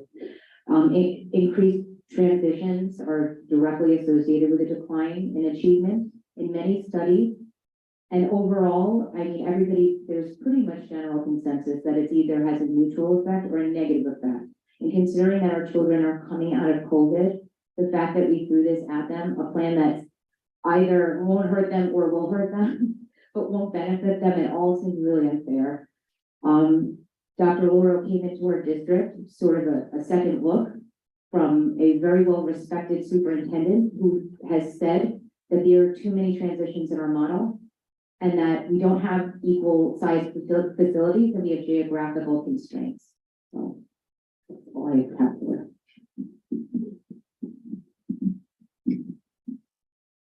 As everyone knows, I am pro rebranding. Thus far, the advantages of rebranding outweighs the disadvantages. Teachers of the same grade can collaborate. Students get to be with each other throughout the entirety of their schooling. Resources are allocated more fairly. I acknowledge that there are issues that must be solved, but the reality is most of those issues existed before grade banding. And they need to be addressed no matter what building our students attend. Grade banding is a more equitable approach to education holistically, but we need more structure and intention behind how we approach equity as a district in order to see the potential realized. I believe that if properly supported, transitions can be a solvable issue. If we can just organize to have our teachers do more meetings with the other grades, just like we're doing right now, the BP is going to be visiting Furnace Woods, and they're also going to be visiting FGL. If we can do more intentional things like that, even the language that we use in schools as we're leaving, if we can keep that consistent across the board as kids are going through these different grades, the transitions will be easier for them. And I think that grade banding is better. Now, if someone can show me data that says differently, I'm happy to look at it.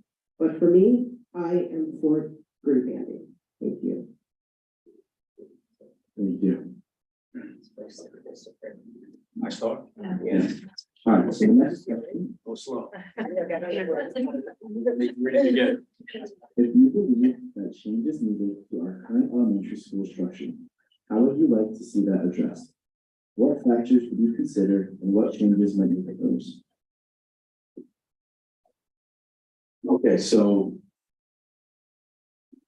I know there was a lot of meetings that went into place when we changed from the K-5 model to the Princeton plan model, right? I think what we lacked at that time was really community feedback. I know me, my wife, my neighbors, everybody was trying to really get a hold of the board to try to say, hey, listen, slow down, let's try to get some feedback.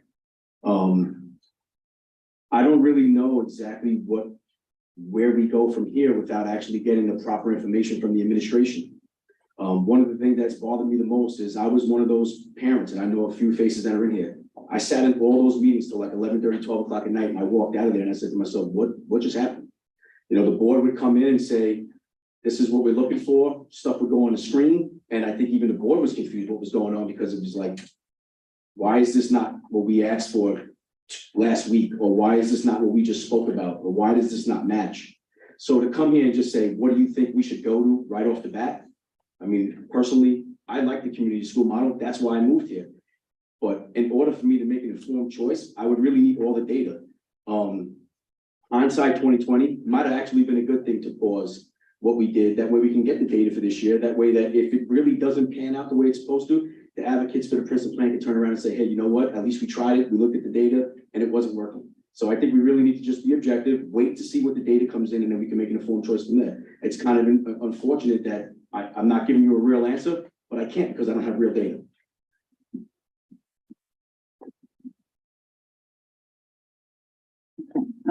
So yeah, accurate information so that informed decisions can be made is top priority.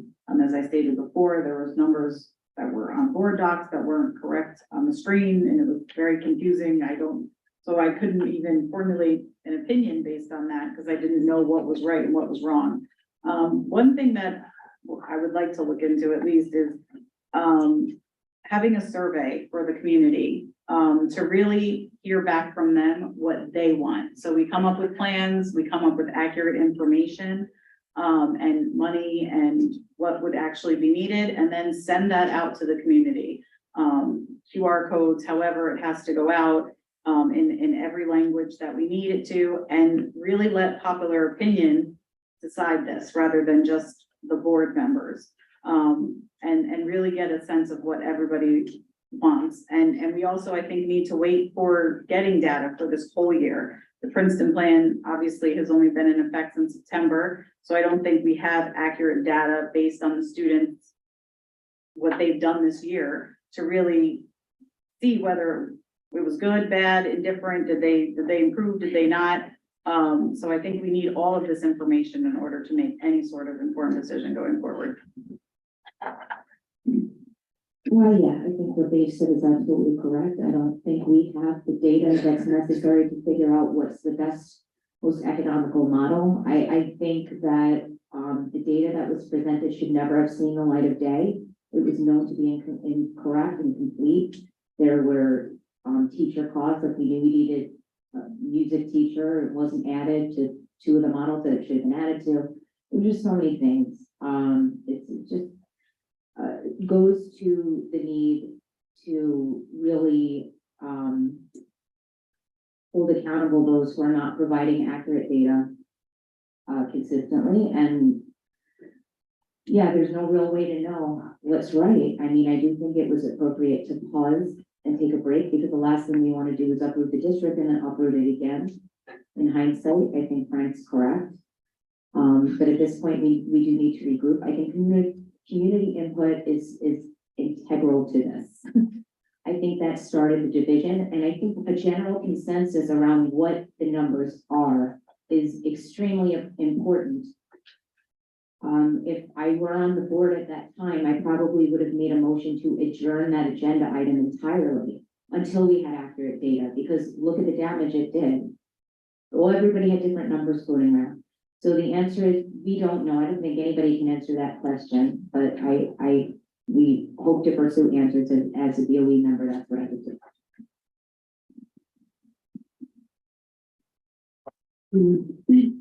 Where do we go from here? I would just say, let's listen to the teachers. The teachers are in support of the grade banding. A lot of them did not want it, but they are now saying, give it a chance. As a district, let's give it a chance. Let's get stakeholder input. Let's see what those test results are. Let's collect all of the data that's needed in order to factor all of the decisions that we would have to make as to where we go next as a district. I don't think uprooting our kids and starting over again is the way, but let's take the time. Let's take the time to review everything, get all of the information from the administration to see what has been done, what impact it's made this year. I mean, we're 7 or 8 months in. I don't know. I'm a little bit lost for time now, but it's been 8 months. I mean, you have to give things time in order to see it through and see what the factors, the benefits, the outlying issues that we have with it before we can solve for that thing. Whatever that thing is, we need to have all of the information. So I say we engage with the community, we get all the data that we need, review it carefully in order to make a proper decision as to what our next steps are as a district going forward. So the first thing I would need is to see some concrete data, and then it just came to my mind, what data are we looking for? So we need to identify that data that we are actually trying to look at. We need to figure out how we are analyzing it, who is analyzing it, and what we are comparing it to. In order for us to see data, I think that we need to look at years, this year being kind of like your baseline, building upon it and moving there. You can't compare this year to a last year because they're not the same. So I think that you would need time. I also think the other important thing we need to do is get feedback from the community. I think we need to find a multitude of ways to get that feedback. And I don't think it's just having a forum. I don't think it's just having a survey. I think we really need to figure out some new way that we are reaching all the taxpayers in this community, getting feedback from them, talking to the teachers, the students, the parents, everyone that is here in this community paying taxes. And then I think we need to take time. If we are going to make a change, you need time to make a plan. You need to plan everything out, identify the data, like I said, that we are trying to look for, and figure out what are we doing with this. And I also think we need to see what's happening with the community. We don't know what's happening with Indian Point. There's a lot of conversations about BB. We need to see what's happening with everything before we change. And I think you need to look at what we did this year and then grow upon it for more years before we make any changes. All right, thank you. Our next question is going to be, what safeguards do you feel our schools should have in place in order to adequately protect our students and staff? And Joanna will start this. Safeguards, I think the SRO officers, I think, are a good thing for our schools. A question was posed to me about adding more. That is obviously a budget. We would have to look at that. But I do think that they have, especially for my high school students, they have really grown to have a fun relationship with them. And I think that that's important. And they've done many things for the elementary schools. So I think it's good for our children to be able to interact with them. The door locking, there was all these things about not having the doors open in the high school, especially like in the dome and the gym. All of that kind of stuff has been done. I think that's important as well. The fence that went up around the cafeteria, as well to keep our children safe. We have someone at the door at the high school. There's, the doors are always locked. I've gone to Blue Mountain several times and you have to ring every bell to get in. So I think all of those things are good, and our top priority should be keeping our children and our staff safe. My greatest concern surrounding security at this time is regarding our littlest ones in K1. Since the move to the grade banding model, they're in a school where not all the kindergarten classes have bathrooms in them. So they spend a considerable time going back and forth to the all bathrooms with bathroom buddies. My understanding is that the facilities are not sized properly and they have trouble with, locking doors. This creates a security risk in terms of the ability to enforce proper lockdown measures within the school. And that is a bit of a concern to me. I don't know how that's to be addressed. I would like to see the infrastructure made so that every kindergarten class has a bathroom in it, as well as the preschool, so that these kids, we can enforce proper lockdown measures for them. Beyond that, the SRO officers, I think, are an integral part of our community and to our district. I know there's been some conflicting data on, how their efficacy, I think it's inconclusive, the studies, but we don't know how many times people drove by, saw an SRO and kept driving, that might have done something else, not gone good, and I'm very grateful for their presence.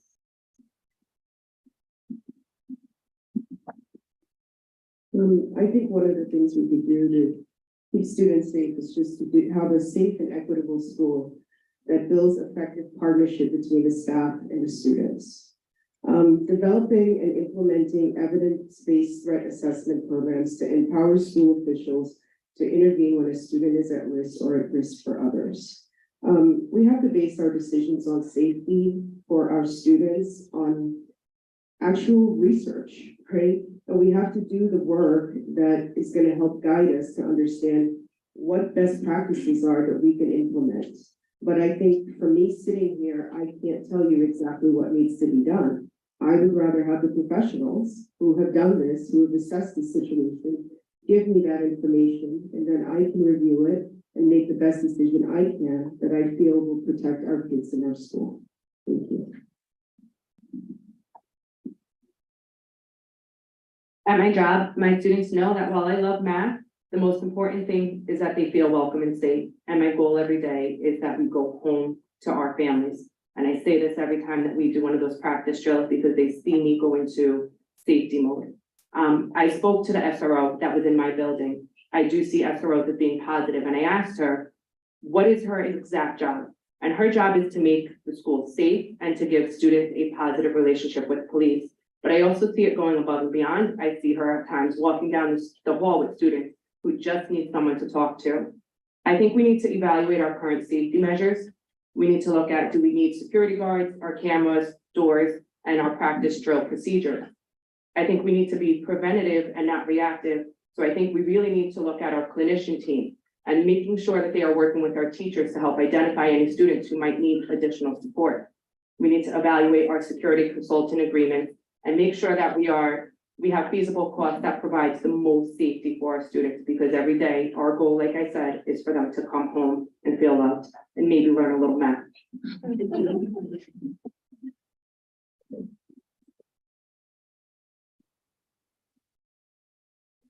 Yeah, it's all right. I mean, I'll leave you guys. Honestly, out of all the topics, I wish I had more time on this topic.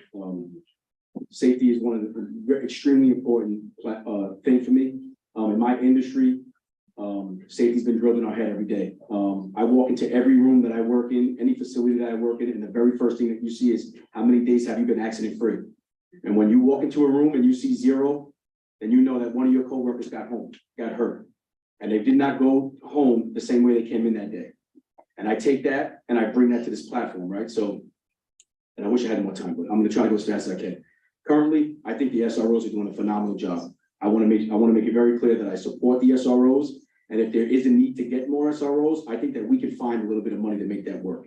All right, I would never put a price on my children's safety, and I would never put a price on any of your children's safety. I'm sure there's something that we can do to make that work. Okay. Also, there's a lot of things that we can do that are free. People keep talking about you're going to bankrupt the budget in order to get safety for free.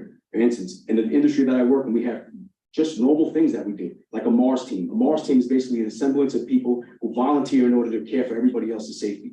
It may be me who calls the cops. It may be Joanna who's the one who gets the AED. It may be Tamika to be the one who gets a breathing device or something like that. What are those that are in place right now in all the schools? Are we addressing them? Are we looking at all the cameras? All our cameras up to date? Are they working? Who has access to the cameras? Who checks the cameras? Who's involved in the safety teams? Do people know that those people are on vacation when they're on the safety team? Stuff like that. All that stuff is free. Okay. Sorry. Thank you. One more question. Our district will soon begin a search for our next superintendent. What are the top 3 attributes you would seek in a new superintendent? The top 3, I would have to say, number 1, proven track record, excellent references. I would seek in a superintendent somebody who has empathy and listens. Somebody who has an ability, they don't have to be a, expert in data, but they know how to listen and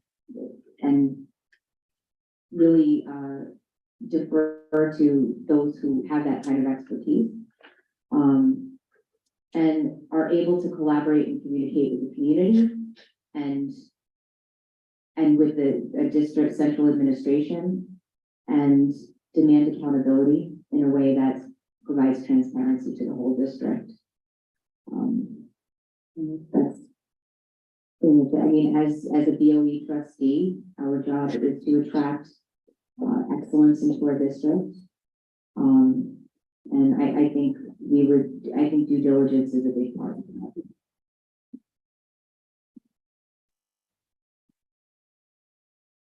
I think our next superintendent should be a multi-skilled, committed, communicative, and ambitious visionary who will work to guide our district to excellence. They should also have experience and a passion for DEIB, and they should care about our community. We all deserve a voice, and that must never be neglected. And our next superintendent is going to have to do a lot of listening because we need to bring our community together, and we need to find a way to bridge the divide. And that person is going to have to be able to talk to everyone, get input from everyone, and also do what's best for our district. Thank you. So on the interview committees that I do for my job, I work with our superintendent, and one of the most important things for us is finding someone who is invested in our district. So I think for here, we need to find someone who is invested in Hendrick Hudson, someone who knows the current situation and has a plan, someone that can give us a 90-day entry plan for themselves when they come in to our interviews.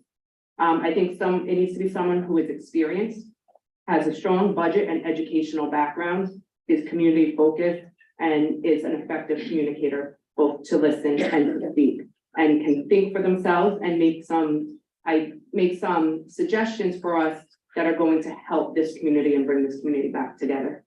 So it should be someone who loves Hen Hud.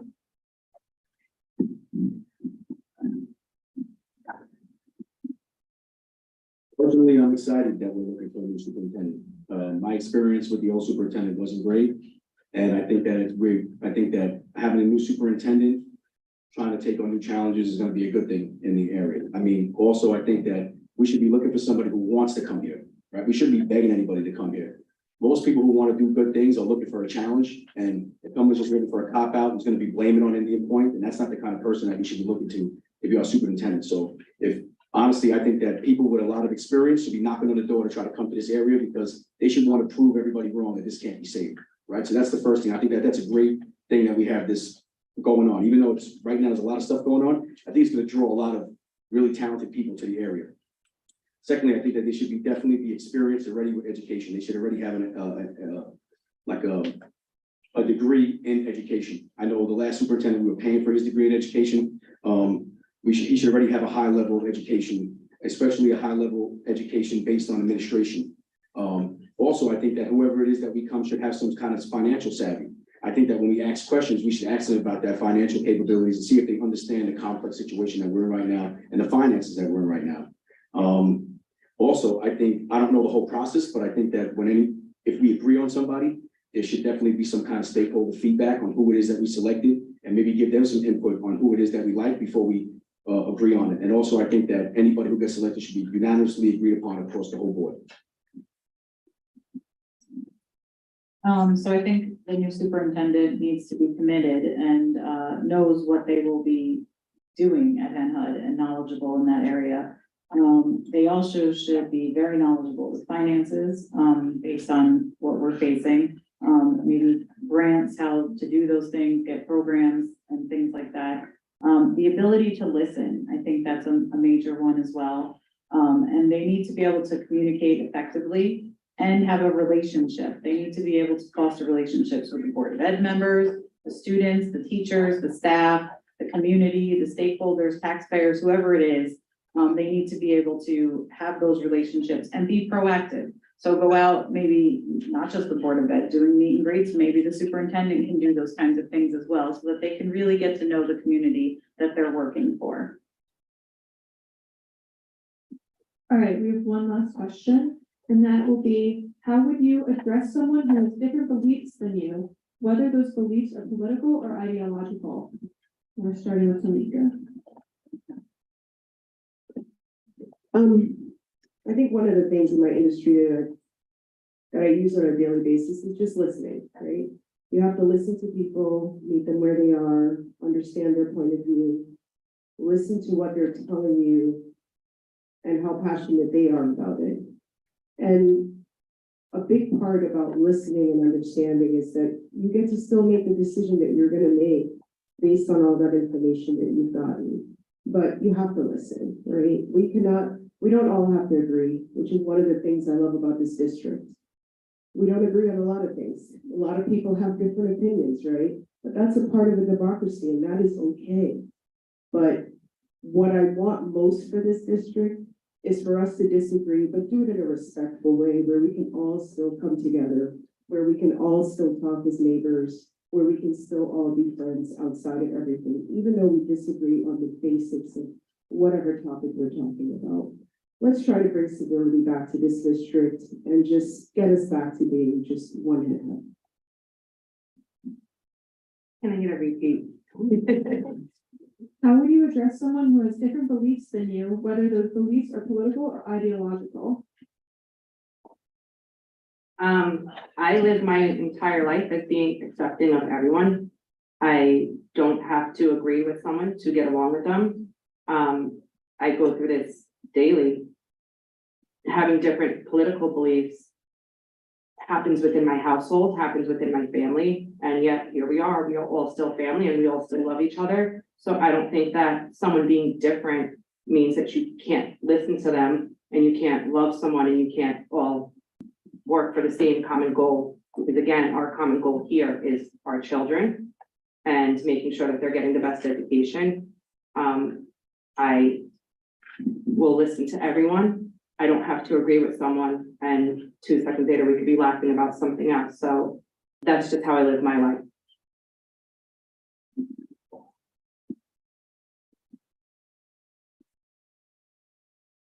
Okay, so how would I address somebody? So it's an odd question for me because I'm born and raised in the Bronx. I never look at anybody by race, culture, color, or anything like that. When I moved up here, that was not something that I honestly thought was really an issue, and it wasn't really until I got to the board meetings where I started seeing people who were divided on stuff like that. Luckily for me, I'm one of 9 business agents in my local. I represent about 750 people, all different men, women, you name it, I represent it, right? Every race, religion, creed, whatever it is. I don't look at anybody and judge them by looking at them. I don't know why anybody would. I don't do that. I take people for what they're worth. I respect them on how they respect me. Show me respect, you'll get respect. If you don't respect me, then I'm not gonna, then you're not gonna get respect back from me.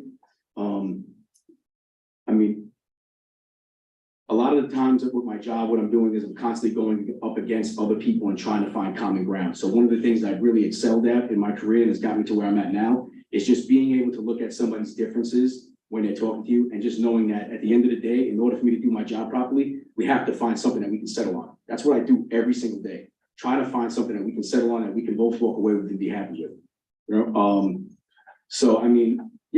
My biggest thing is that, to Tamika's point, there's been a lot of stuff that's been going on of people just trying to be disrespectful. I honestly don't tolerate it. I know people have criticized me for not responding to certain people and stuff like that. But listen, at the end of the day, I'm doing this because I think it's best for my family. I think it's best for the community. I think it's best for the district. And I think that everybody should be going about it respectfully. So I consider myself a pretty approachable person. I don't as it was said, in our own house, we have different political beliefs, and we all, at the end of the day, are still family, we still have dinners together, we still hang out together. I'm okay with people having different opinions or beliefs and listening to those people, because I feel like I learn from them, actually. There's points of view I don't think about. And so to hear someone else's beliefs and points of views and opinions on matters, it helps me to learn, and maybe it may change my mind. I don't know. It depends what it is. It's okay to disagree, and at the end of the day, be a community. And as we said up here, you know, it has to be done respectfully. And I think we can get back to one Hen HUD, and that's part of this. I think that we value diversity in this community. It's very obvious, diversity of ethnicity, of gender, of a whole host of immutable characteristics, but tolerance of ideological diversity is just as important. And I came across an interesting study this morning. It's a recent 45,000 participant College Plus survey on respect, tolerance, and open-mindedness on American campuses. 62% of students, that's a majority, said it's at least sometimes acceptable to shout down a speaker. And 1 in 5 students said that using violence to stop campus speech is sometimes acceptable. It's 1 in 5. I mean, we're in such a fragile place, I mean, in the nation, but I mean, we're this divided over a great banded model. I'm very nervous. And I think that as a DOE member, tolerance of ideological differences, political differences is crucial. Opening the conversation and welcoming viewpoints that diverge from your own is an important example to set. We need to decide if what our identity is as a district, if we're going to mirror any of the others and fall into the pitfalls that they have. Thank you. We have come to the end of the question and answer part of the forum. Each candidate will now have 1 minute and 30 seconds for a closing statement. We'll go in the reverse order from opening statements. So the order will be Amelia, Tamika, Aaliyah, Joanna, and Ben. Again, thank you, everyone. I hope as we leave here tonight, you have felt my passion for education. I moved to this district for education and a sense of community. My children are growing and thriving here. I want to make sure all children have an educational experience that represents their needs. We must look at the whole child and not just the test score. I will work to create an atmosphere that is safe, welcoming, and respected. I will advocate for all. I will communicate respectfully. I will listen to all. And I will always be the voice for those who are too afraid to speak up. We are moving in the right direction toward being equitable to all. Let's make us truly one Hen HUD. I can be that beacon of hope and help bring us back together. I'm here for the entire community, and if elected, I will lead and represent this district with honesty, integrity, and authenticity. Thank you.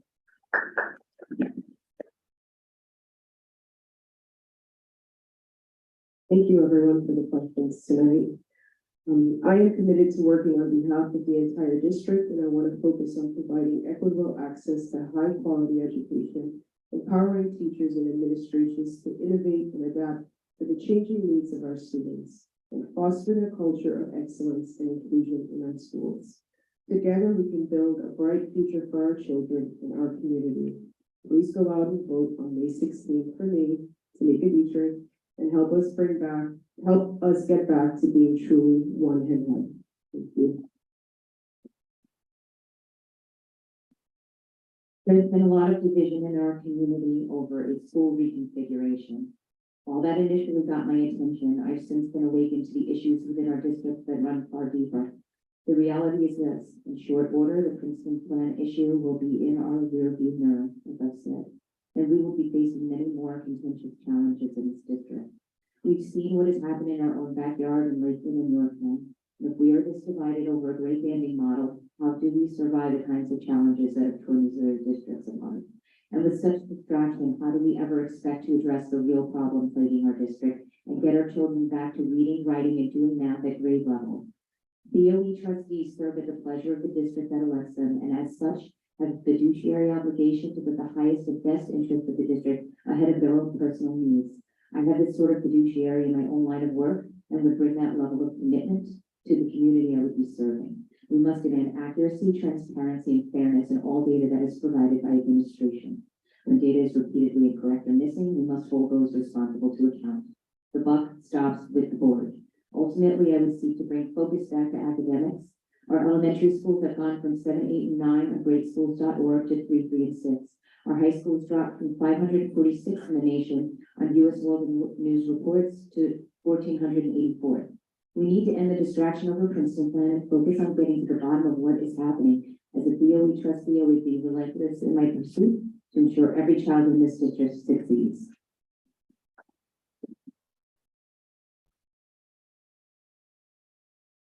First of all, I'd like to thank the other candidates for their time and effort that they put into this as well. It's never obviously easy to put ourselves out there.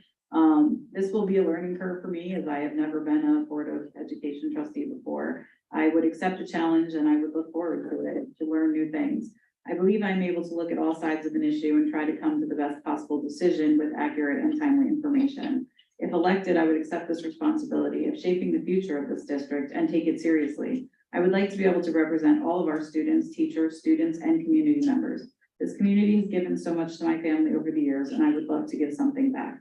Please, if you want to have any discussions with me, feel free to reach out to me. I look forward to hearing people's concerns and thoughts, and please remember to go out and vote on May 16th.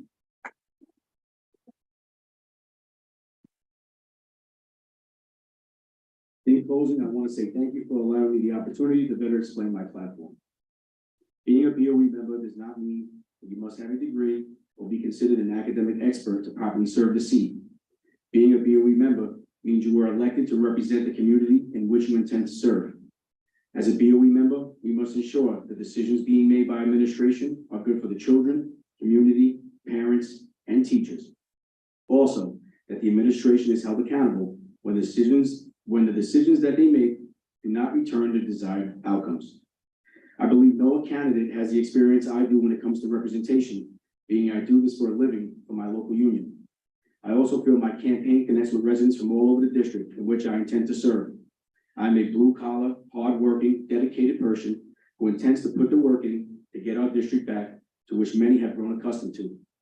Unfortunately, due to the decision and the closing of Indian Point, the Hendrick Hudson School District has been dealt a bad hand, and I intend to work collaboratively to make the best out of it, to support our children, the taxpayers, and also keep our area desirable for current and potential home buyers. I intend to make sure the community has a real seat at the table. For my retirees living on a fixed income, who much like my union brothers and sisters who work at Indian Point, intend to stay in this area. To the parent worried about their child's safety at school while they try to provide an honest living for their family. Everything matters, and if you still your trust in me, I promise I won't let you down. Thank you and have a great evening.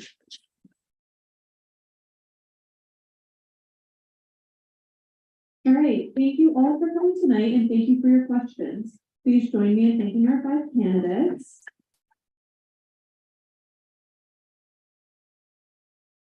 We wish everyone a good evening and please be sure to vote on May 16th at Frank G. Lindsay Elementary School. Thank you, God.